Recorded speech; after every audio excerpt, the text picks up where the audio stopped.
में 10 वर्षीय बसंत नाम का अपाहिज बालक रहता था। बसंत के पिता गांव के मुखिया थे। बसंत का बड़ा भाई बसंत को बिल्कुल भी पसंद नहीं करता था। इसी वजह से बसंत ज्यादातर घर के बाहर उदास रहता था। एक दिन की बात है, बसंत गांव में उदास बैठा हुआ था कि तभी उसकी ही उम्र का आकाश वहां पर अचानक गिर गया। अरे क्या हुआ तुम्हें? सामने इतना बड़ा पत्थर है, तुम्हें दिखाई नहीं दिया? वो क्या है ना, मुझे आंखों से नहीं दिखता है, मैं अंधा हूँ। बसंत आकाश को उठाने लगा। ये तो बैसाखी है, क्या तुम चल नहीं सकते? मुझे चलने के लिए बैसाखी की जरूरत पड़ती है। तब तो हम दोनों एक से हुए। तुम रहते कहाँ हो? मेरा इस दुनिया में कोई नहीं है, मैं अनाथ हूँ। मैं अनाथ तो नहीं हूँ, पर अनाथ जैसा जीवन व्यतीत कर रहा हूँ। क्या तुम मेरी दोस्त बनोगी? क्यों नहीं, गांव में मेरे साथ कोई नहीं खेलता, कोई मुझसे बात तक नहीं करता। आज के बाद मैं तुमसे बात करूंगा। आज से हम दोनों पक्के दोस्त हुए। उस दिन के बाद आकाश और बसंत में गहरी दोस्ती हो गई। मगर कुछ दिन बाद अचानक आकाश गायब हो गया। बसंत ने उसे बहुत ढूंढा, मगर वो नहीं मिला। आकाश का इंतजार करते हुए बसंत जवान हो गया। एक दिन बसंत अपने कमरे में गहरी नींद सो रहा था कि तभी उसकी बड़ी भाभी गुस्से से कमरे में आ गई। अरे दोपहर के 11 बज रहे हैं लाड साहब, सब्जी नहीं लानी क्या? क्या दोपहर के 11 बज गए? क्षमा करना भाभी, क्या है कि कल मुझे पूरी रात नींद नहीं आई। ऐसा क्या कर रहे थे रात में कि पूरी नींद ही नहीं आई? कहीं किसी लड़की से कोई चक्कर तो नहीं हो गया? ये कैसी बात कर रही हो आप भाभी?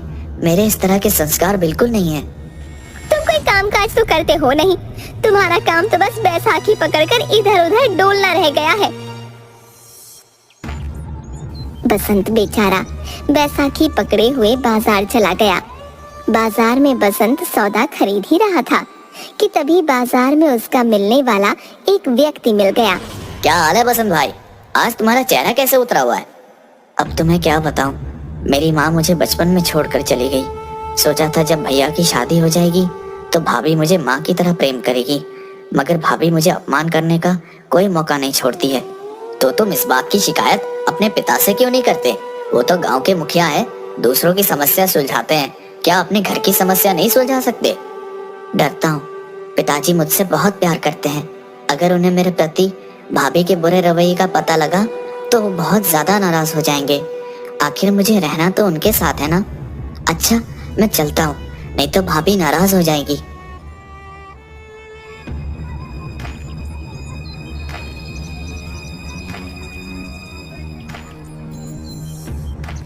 बसंत घर चला गया।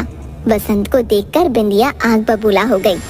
11 बजे बाजार गए थे और अब 12 बज रहे हैं। इतनी देर में तो पूरी सब्जी मार्केट खरीद कर ले आती हूँ मैं। ये कैसी बात कर रही हो आप भाभी? भाभी आप तो जानती हैं कि मैं अपाहिज हूँ। मैं आम लोगों की तरह जल्दी जल्दी नहीं चल सकता। मुझे तो कदम कदम पर इस बैसाखी की जरूरत पड़ती है। जुबान लड़ाता है बदतमीज। इतना कह के बिंदिया ने एक तेज चांटा बसंत के गाल पर मार दिया। तभी बसंत का भाई कल्लन गया। क्या हुआ, इतना नाराज क्यों हो रही हो? तुमने ऐसा थप्पड़ क्यों मारा? देखिए जी, 11 बजे बाजार गया था, 12 बजे लौटा है। 1 घंटे से इसका इंतजार कर रही हूँ मैं। सही किया तुमने, इसके गाल पर एक थप्पड़ जड़ दिया। वैसे भी पिताजी ने इसे बहुत ज्यादा सर पर चढ़ा रखा है। बसंत आंखों में आंसू लिए अपने कमरे में बैठ गया। दोपहर में उसे किसी ने खाना भी नहीं दिया। शाम को उसके पिता मुखिया उसके कमरे में आ गए।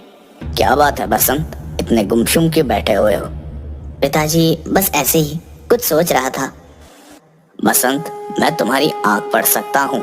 तुम्हारी आंखों को देखकर मैं समझ गया कि किसी ने तुमसे कुछ कहा है और तुम भूखे भी लगते हो। मैं क्या करूँ पिताजी, भाभी हमेशा मुझसे बगैर किसी बात के झगड़ा करती रहती है। तो तुम इसलिए उदास बैठे हुए हो बसंत? अपनी भाभी की बात पर ज्यादा ध्यान मत दिया करो। पिताजी, मैं उनकी बातों पर ज्यादा ध्यान नहीं देता, मगर आज भाभी ने मुझे बगैर किसी गलती के एक थप्पड़ मार दिया। मुझे उनके थप्पड़ का बुरा भी नहीं लगा। पिताजी, बुरा मुझे इस बात का लगा कि थप्पड़ खाते हुए भैया ने भी देखा, मगर भाभी को डांटने की बजाय उल्टा ही वो मुझे अपमानित करने लगे। कभी कभी मुझे माँ की बहुत याद आती है पिताजी। मुझे तुम्हारी कभी कभी बड़ी चिंता होती है बसंत, कि मेरे बाद पता नहीं तुम्हारा क्या होगा। पता नहीं मेरे जाने के बाद तुम्हारा बड़ा भाई तुम्हें 2 वक्त की रोटी खिला भी पाएगा या नहीं। अगले दिन मुखिया ने अपने दोनों खेत बसंत के नाम कर दिए। इस बारे में बसंत के बड़े भाई को कुछ नहीं पता था, मगर अचानक मुखिया की मौत हो गई।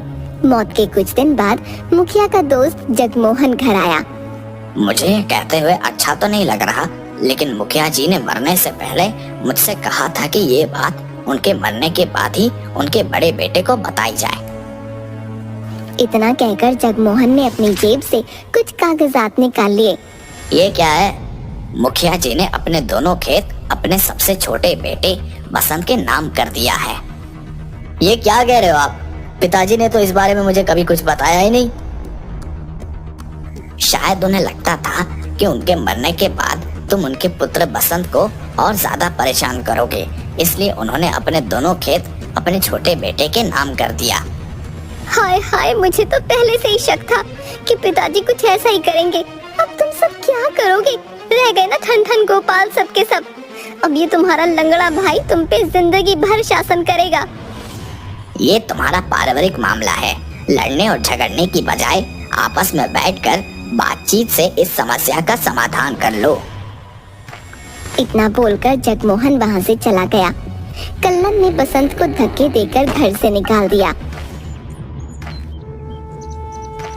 बसंत बेचारा भूखा प्यासा दूसरे गांव में भटकने लगा। एक रात बसंत भूखा प्यासा जुगियापुर गांव में टहल रहा था कि तभी उसकी नजर एक व्यक्ति पर पड़ी जो घास पर बैठा हुआ भोजन कर रहा था। भोजन को देखकर बसंत के मुंह में पानी आ गया। वो सीधा उस व्यक्ति की ओर चला गया। भैया, क्या मुझे भी कुछ खाने को दोगे? उस व्यक्ति ने उंगलियों से टटोलते हुए एक रोटी का टुकड़ा बसंत को दे दिया। मेरा नाम आकाश है। आकाश? कहीं तुम वो आकाश तो नहीं जो मेरे बचपन के मित्र थे और तुम अचानक गायब हो गए थे? हाँ हाँ, मैं वही आकाश हूँ। कहीं तुम बसंत तो नहीं? हाँ, मैं बसंत हूँ। मेरे दोस्त, मैंने तुम्हें कहाँ कहाँ नहीं ढूंढा। तुम कहाँ चले गए थे? अब तुम्हें क्या बताऊं बसंत, गांव के एक व्यक्ति ने मुझे सड़क पार करने का वादा किया और अपनी मोटरसाइकिल के पीछे बिठा लिया और वो मुझे इस गांव से बहुत दूर शहर में छोड़ आया। तब से मैं ऐसे ही भटकता हुआ फिर रहा हूँ और इतने वर्ष बाद आज यहाँ तक लौट आया हूँ। तुम बताओ, तुम यहाँ पर क्या कर रहे हो?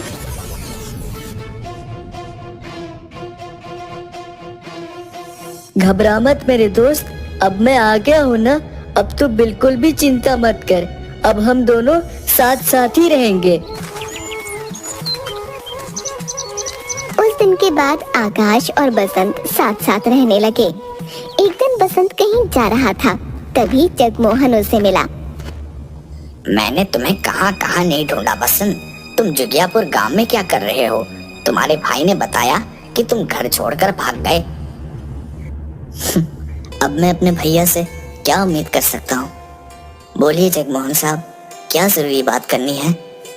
बात यह है बसंत कि वसीयत करने से पहले तुम्हारे पिताजी ने तुम्हारा शारीरिक परीक्षण करवाया था। हाँ, मुझे याद है। पिताजी मुझे एक डॉक्टर के यहाँ पर लेके गए थे। उसने मेरी खून की जांच की थी। कुछ दिनों पहले ही रिपोर्ट मुझे प्राप्त हुई। तुम्हें एक भयानक बीमारी है बसंत। तुम इस दुनिया में कुछ दिनों के ही मेहमान हो। जगमोहन की बात सुनकर बसंत अंदर से हिलकर रह गया। उसकी आंखों से आंसू बहने लगे। कुछ देर बाद बसंत फीकी मुस्कुराहट के साथ बोला, वैसे भी जिंदगी में मुझे कभी सुख तो मिला नहीं जगमोहन साहब, तो क्या आप मुझे सिर्फ ये बताने के लिए यहाँ पर आए हैं? मैं जानता हूँ बसंत कि तुम्हारे भाई और भाभी का तुम्हारे प्रति व्यवहार कितना बुरा था और उन्होंने कि तुम्हें धोखा देकर घर से बाहर भी निकाल दिया था, लेकिन उन्हें उनकी किए की सजा भी मिल चुकी है बसंत। तुम्हारा बड़ा भाई अब सड़क पर आ चुका है और तुम्हारी भाभी सड़कों पर भीख मांगकर गुजारा करती है। मैं इस बात को नहीं मानता वकील साहब। अगर तुम्हें मेरी बात का विश्वास नहीं तो स्वयं अपनी आंखों से देख लो। इतना कह के जगमोहन ने दूर से एक औरत की ओर इशारा कर दिया।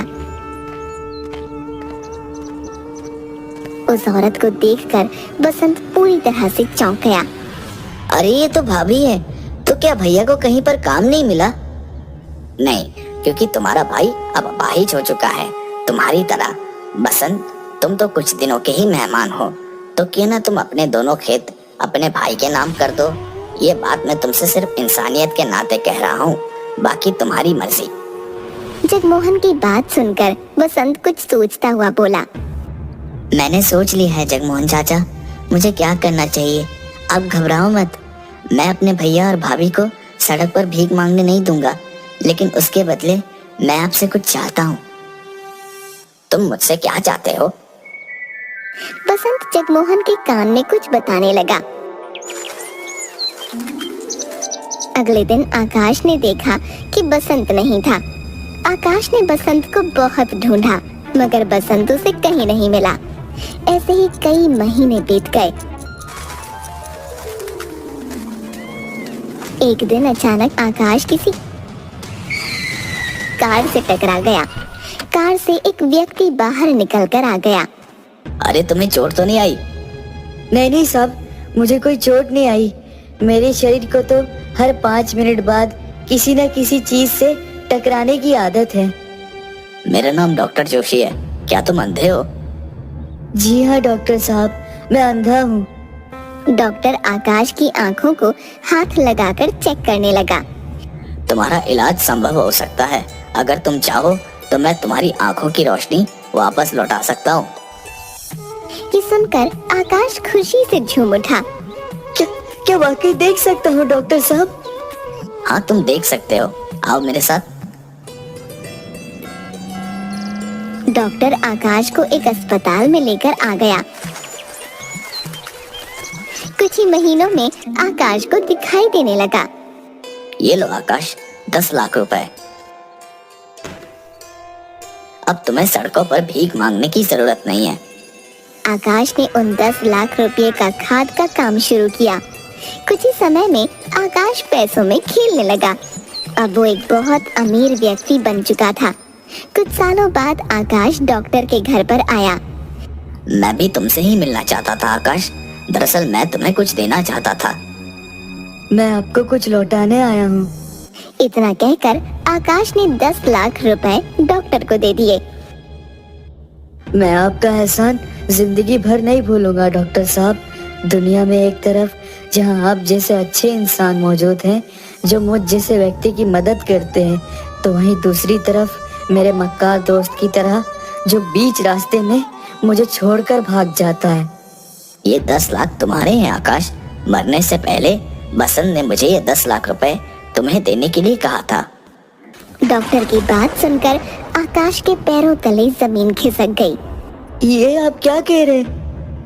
मैं बिल्कुल सही कह रहा हूँ। दरअसल बसंत को एक लाइलाज बीमारी थी और बसंत इस बारे में जानता था। मरने से पहले 10 लाख रुपए उसने मुझे तुम्हें देने के लिए कहा था। उसने मुझसे ये कहा था कि मेरे दोस्त से कहना कि मैं उससे आखिरी बार इसलिए नहीं मिल सका कि वो मेरे जाने की बात सुनकर दुखी ना हो जाए।